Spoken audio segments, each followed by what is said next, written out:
Last week, Kevin and I did an ultimate burial on Dolph Ziggler. This week, we're doing someone who has been in high demand, Michael Cole. This guy has been the voice of pro wrestling for the better part of the last 20 years, which just saying that in and of itself is absurd to me, and I'm sure you listening to this video. Michael Cole, look, people who are going to argue with this video and people who are going to hate on this video are going to say that what Michael Cole does, his job isn't easy. He has to deal with Vince in his ear. Michael Cole, he's great when he did the NXT UK tournament 4 years ago. Look, we don't care, okay? What Michael Cole's given to us in the past 15 years, past 20 years, so much of that has been just painstaking and nauseating. So without further ado, I'll throw it over to you, Bonafide Heat, Kevin. Kick us off with something. Let's rant about Michael Cole, shall we? Yes. In the interest of fairness, because we are fair here on the Elitist channel, Michael Cole, he had the impossible, inenviable task of following up the greatest commentator of all time. So anybody in his position is more than likely gonna be a miss. Now, with that out the way, we got to talk about Michael Cole. Why this guy absolutely is just intolerable.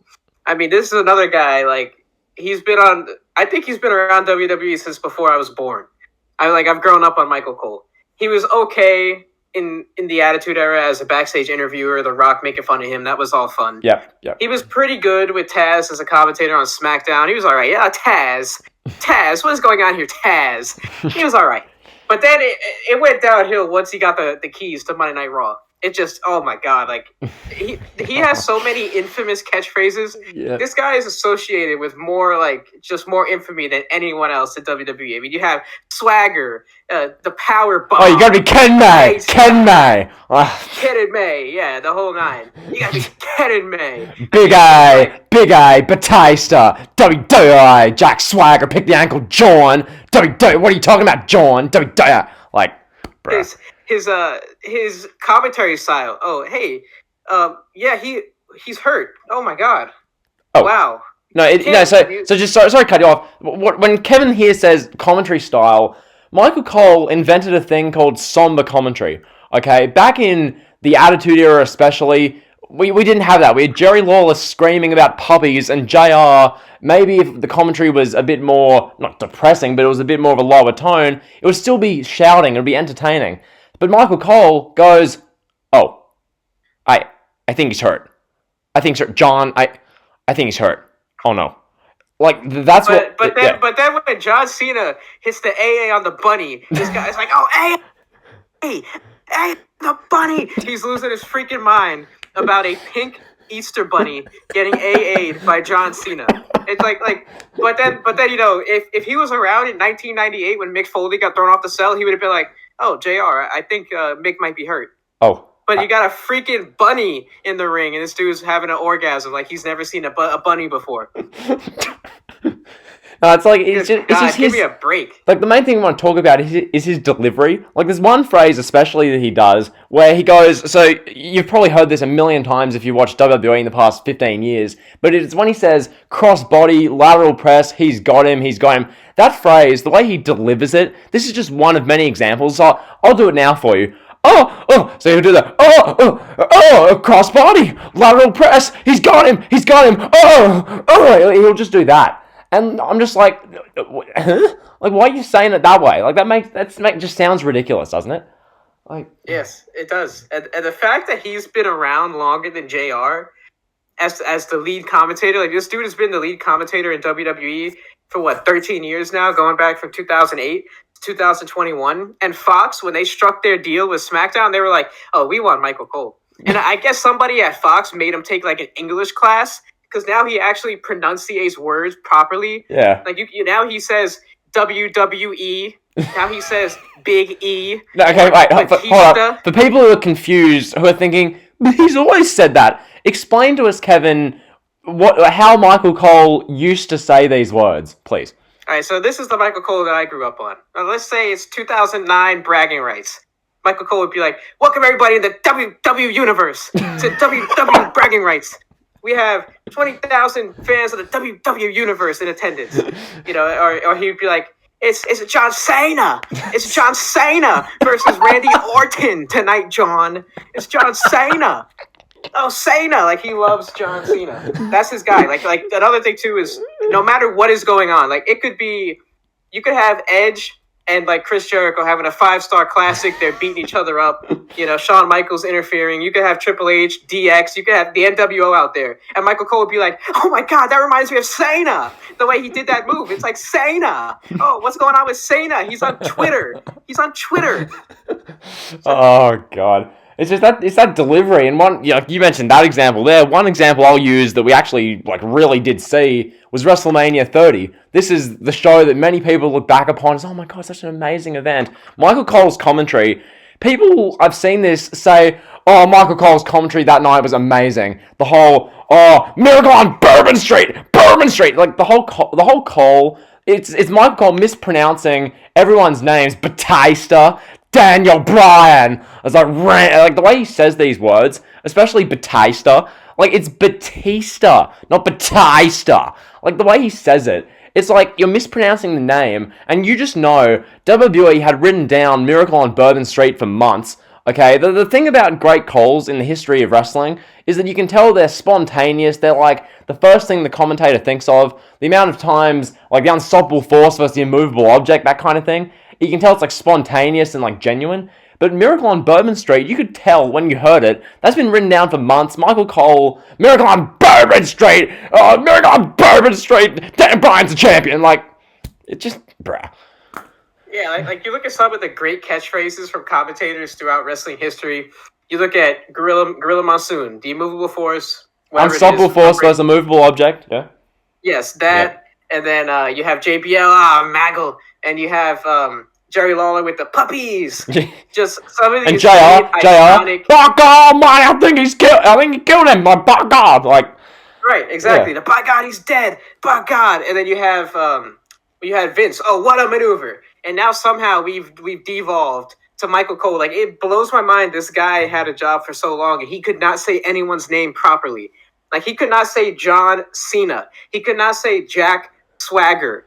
It was like, bro, the way he said Jack Swagger's name back in the day used to make me want to mute my TV. Swagger. Like, gotta download the Swagger. This Swagger. Like, yeah, Swagger, he caught him with the ankle lock. Swagger, he caught him. It made me want to like take a hammer and throw it through my TV screen. It was unbearable. And then the way that he, like I can't say it any other way. It was like back in 2010, 2011 when The Miz became WWE champion, Vince McMahon was like, all right, we're going to pair The Miz with Michael Cole. We're going to give you like the wimpiest heel combination in main event wrestling history.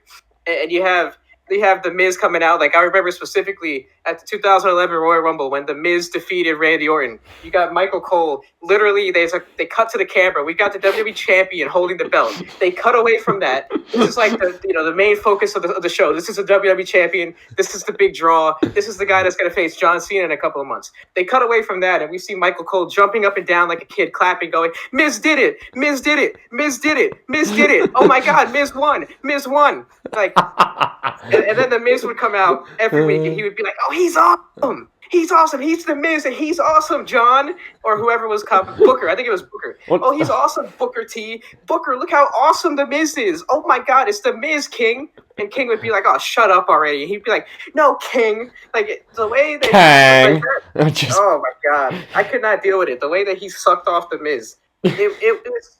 Oh, like you think of Bobby and Ric Flair. That was great. Yeah. You know, JR and Austin, like some of the great chemistry between the top guy and the commentator. And then there's The Miz and Michael Cole. It's embarrassing.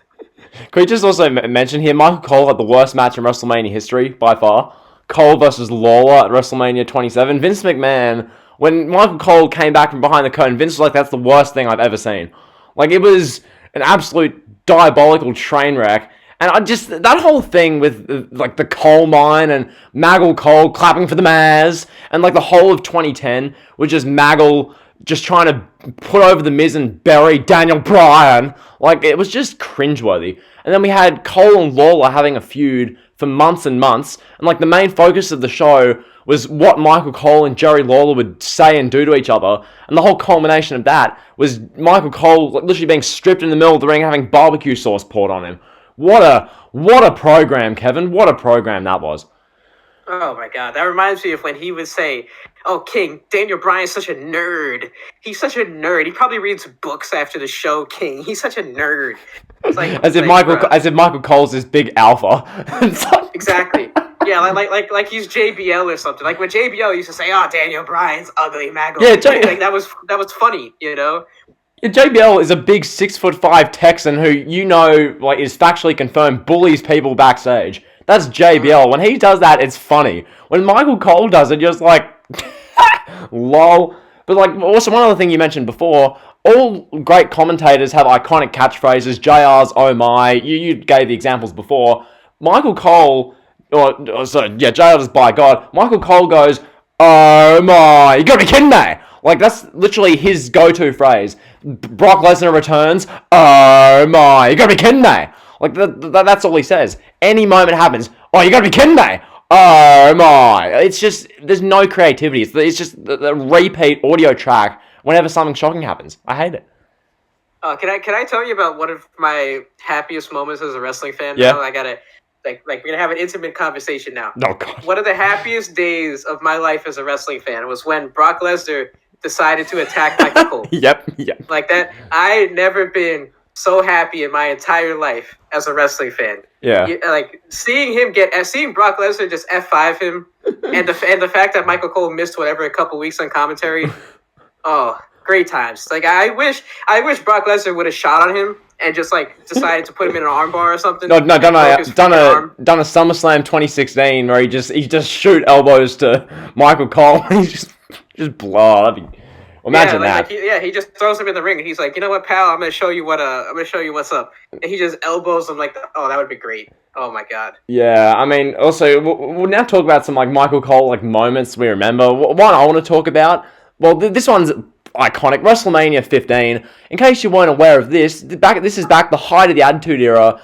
WWE or WWF then decided they do an angle where they have the Undertaker and the Ministry hang the Big Boss Man from Hell in a Cell. Yes, a man got hung inside Hell in a Cell. It's the whole thing's ridiculous. But Michael Cole's commentary it's just, is it symbolic, King? Is it symbolic? He's hanging the corporation, King. He's hanging the corporation. It's a white noose. It's a white noose. Like, a man's being hung. And you're saying, is it symbolic, King? Is it symbolic? Like, that's your commentary? Is that what you'd say if you saw that, like, right in front of your eyes? It's just, Kevin, his commentary has ruined so many great moments. Yes, I mean let's talk about when also in the same time frame when he would call Stone Cold and he'd be like, "Oh, it's Stone Cold. Oh, Stone Cold. Stone Cold is here." Yeah, you go from JR be like, "By God, it's Stone Cold still." Like you have Jim Ross getting all animated, and you have this like prepubescent Michael Cole being like, "Oh, Stone Cold, look at Stone Cold." Like, is this the commentary we have to listen to? Like, you should have stayed as a backstage interviewer, Michael. I mean, honestly. Honestly, yeah. And then you got the anonymous GM, if we're talking about moments like, "May I have your attention, please? I got an email from the anonymous GM, and I'm going to read it here on Monday Night Raw." And I quote. God, that made me stop watching wrestling, the anonymous GM angle. I took a break for a long time from wrestling while that was going on. It was so bad. Yeah. Like, the 2010 was a brutal year, man. You got the burial of Nexus, the rise of The Miz, Michael Cole turning heel. Like, so many bad things happened in 2010 alone. Bruh, 2010. I'm just, like, literally, that anonymous Raw gem with Michael Cole. You'd have, I don't know, Heath Slater versus Ezekiel Jackson on Raw. And then you'd have, the GM sound effects going. And you have Michael Cole stand up from his coal mine and be like, "Ladies and gentlemen, I've just received an email from the anonymous Raw general manager, and I quote," and he'd just do a long-winded recital of whatever this email says, and then it drove you away from wrestling. Thank God I wasn't watching at the time, because I would have just stopped watching altogether, and you wouldn't get to see the elitists nowadays watching, reviewing wrestling. So, yeah, just an absolutely dreadful time period for WWE. As far as other stuff, I mean, one thing I want to mention, personally speaking, when it comes to Michael Cole is how he interacts with other commentators. So when he says, this was back in when JBL was on commentary. So John, just could you please walk me through what it makes you feel. Walk me through this situation. Like, he sounds like a clinical psychiatrist. Just walk me through what it's like when you're in that position. Just honestly. Yeah, brutal. I mean, you talk about Michael Cole interacting with other commentators. One more recent that jumps in my mind is the way he says Corey. He's like, "Oh, Corey, look at this, Corey. It's boss time. The big dog is here, Corey, on Friday Night SmackDown." It's just like, bruh, he still to this day sounds uninterested in matches. He'd just be like, "Oh, what's gonna happen next on SmackDown? We'll be back from commercial." It's like, bruh. Oh god.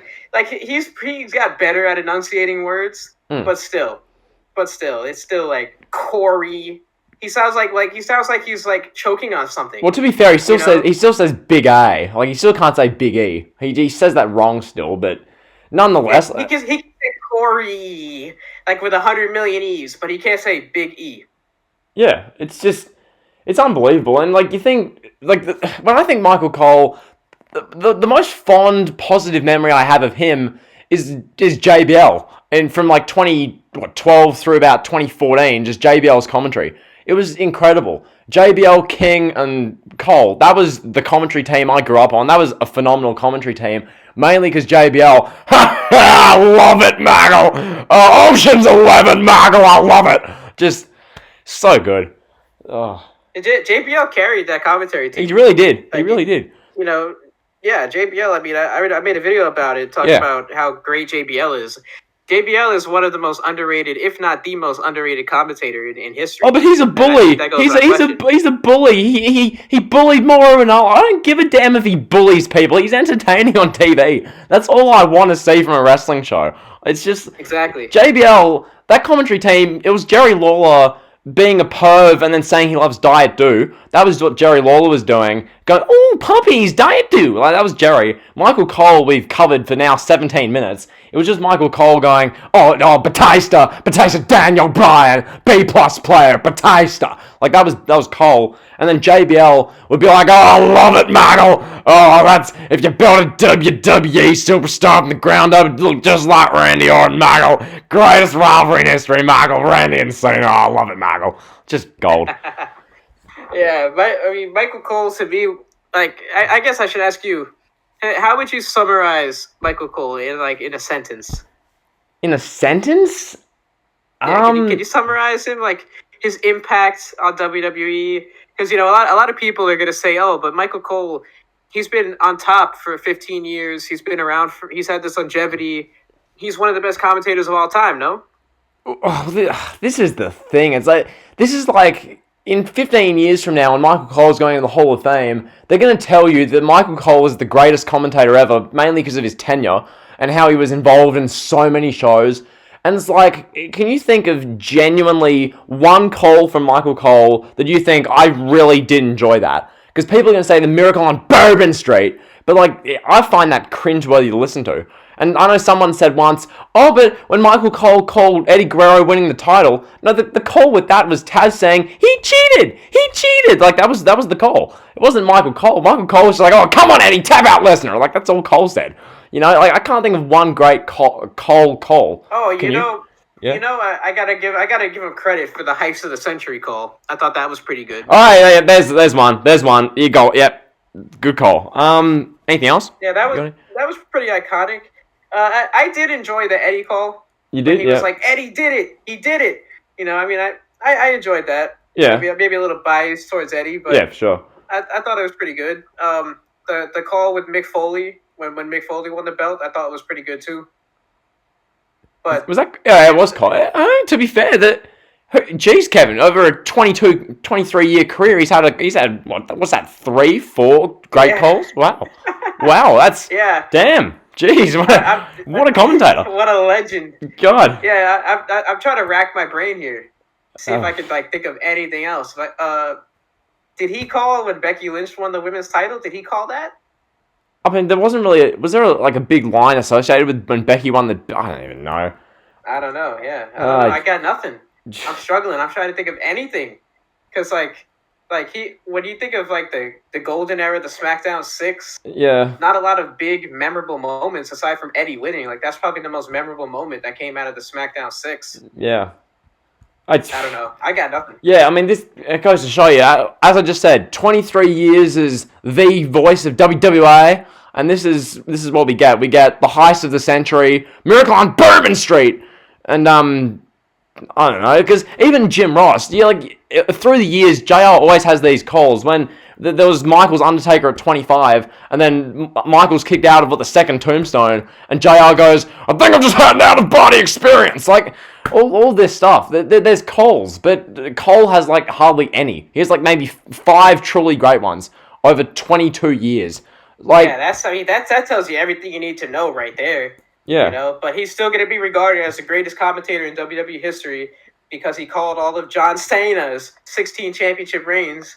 Yeah. Like, you know, it's all agenda based. But Michael Cole, look, he's okay. Like, if he was the second, if he was like the B team commentator, I'd be okay with it. Yeah. But the fact that he was like the A team commentator for so long, and then like even when Michael Cole was the face of commentary at WrestleMania 25, like you just said, Jim Ross is the one with the memorable call, not Michael Cole. Yeah, I mean I think I've just had an out of body experience. That is like the line you think of when you think of Michaels and Taker. Like, you can't think of like one thing Cole said from that match, you know. And it's just that sums up Cole's career really. It's just legacy wise, JR is always going to be better than him. WWE going to spew an agenda that Michael Cole was the greatest voice ever, and that Cole was a part of all of this great history in the WWE. But in reality, it's like, bro, you've had maybe 5 truly great calls, and then even like a couple of them I'd dispute. So, with that being said, I think we can near enough round this out. We've covered basically everything: how he pronounces words, his voice, his heel run, all of this. So, any closing words, Kevin? Yeah, we pretty much hit the nail on the head. Just get ready to listen to Elite Heat on Monday. So more than likely tomorrow when this drops. Oh, damn it, pal! Check out Elite Heat tomorrow on the Bonafide Heat channel, pal. Damn it, pal!